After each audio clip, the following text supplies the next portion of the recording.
আমি এখন তেঁতুল ছিলে রাখবো, কারণ হুটহাট করে প্রেশার বেড়ে যাচ্ছে। কারণ আমাদের দুজনেরই বয়স হয়েছে, হুট করে যদি প্রেশার বেড়ে যায় আর ঘরে যদি মেডিসিন না থাকে, তাৎক্ষণিকভাবে প্রেশারটাকে নামানোর জন্য তেঁতুল নিয়ে রাখছি। কারণ কিছুদিন আগে মেয়ের বাবা অসুস্থ হয়েছিল, প্রচণ্ড রকমের বিপি হাই হয়েছিল।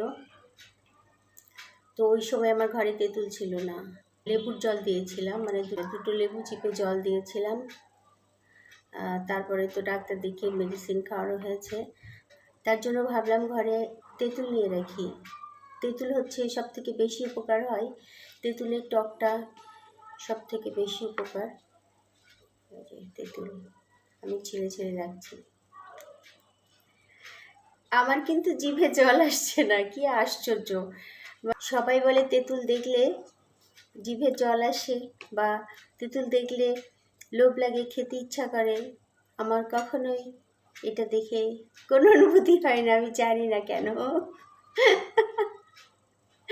আমার আমার সামনে ঘুরালেও এটা কিচ্ছু হবে না। তবে হ্যাঁ, ফুচকা দেখলে তখনই এই তেঁতুলের কথা মনে হয় আমার। তেঁতুলের টক দিয়ে ফুচকা খেতে ভীষণ পছন্দ। আর যেমন প্রেশার কমাবে, মানে উচ্চ রক্তচাপ যেমন কমাবে, তেমনিভাবে ফুচকা খেতে অতি উৎসাহী করবে। আর তার জন্য আমি একদম মানে মনের আনন্দের সাথে এই তেঁতুল সংরক্ষণ করছি। আমার কাজই হচ্ছে সব কিছু একটু একটু করে সংরক্ষণ করে রাখা, বাইরে যেতে না পারলে হাতের কাছে যাতে পাওয়া যায় এবং যে কোনো সময় যেন কাজে লাগে।